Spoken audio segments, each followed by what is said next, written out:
সকাল সকাল গোপালের চোখ সারানোর উদ্দেশ্যে চললাম বর্ধমান। প্রথমেই বাস স্ট্যান্ডে এসে টোটো ধরে চলে এলাম গোপালকে তুলতে। এদিকে গোপাল রেডি হয়ে দাঁড়িয়ে রয়েছে।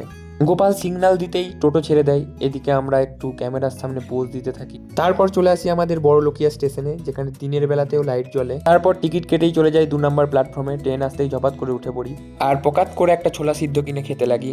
তারপর কিছু দূর যেতেই আমাদের কম বাজেটের লোকাল ট্রেনটিকে দাঁড় করিয়ে দেওয়া হয় এবং বেশি বাজেটের বড়লোকদের ট্রেনটিকে পাস করিয়ে দেওয়া হয়। তো দুঃখের সহিত আমরা সবাই দাঁড়িয়েই থাকি। এভাবেই বহু যুগ কেটে যায়। তারপর আমাদের এই লোকাল ট্রেনটি কোনো রকমে বর্ধমান স্টেশনে এসে পৌঁছায়। তারপর আমরা হেঁটে হেঁটে চলে আসি খোশবাগানের সেই বিখ্যাত মিষ্টির দোকান রাধাকৃষ্ণ সুইটসে। তো এখানে কচুরি আর আলুর দমটা খুব সুন্দর করে, সেই জন্যই ব্রেকফাস্ট করার জন্য এখানে এলাম।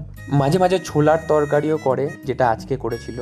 আর এখানকার কালো জামটাও বেশ ভালো লাগে খেতে, সেজন্যই নিয়ে নিয়েছিলাম ব্রেকফাস্টে। তো তোমরা চাইলে এখান থেকে খেতে পারো যখনই বর্ধমান আসবে।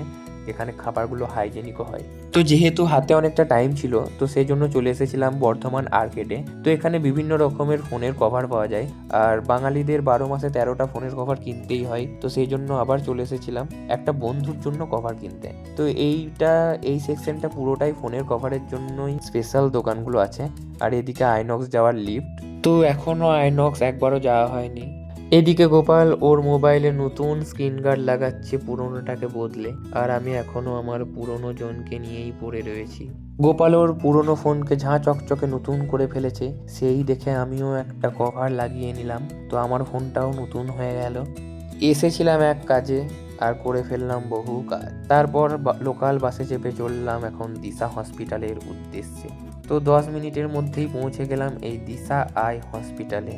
তারপর হসপিটালে ঢুকতেই শুরু হয় আমার ধৈর্যের পরীক্ষা। ঘন্টার পর ঘন্টা বসে থাকি। এদিকে গোপালের step by step power checking এটা সেটা হতে থাকে। এদিকে আমি ধৈর্য হারিয়ে ফেলি। তারপর বহু বছর পর যখন আমাদের সব কমপ্লিট হয়, তখন এক ভাঁটবাজ কাকুর খপ্পরে পড়ি এবং আমরা চলে আসি একটা বিরিয়ানির দোকানে। এখানে 90 টাকায় আনলিমিটেড বিরিয়ানি দোকানের নাম ছিল রয়্যাল বেঙ্গল বিরিয়ানি। আনলিমিটেড বিরিয়ানি হলেও বিরিয়ানিটা কিন্তু সত্যিই খেতে টেস্টি ছিল। আর আনলিমিটেড বিরিয়ানি পেয়ে গোপাল তো 2 হাঁড়ি খেয়ে ফেলেছে।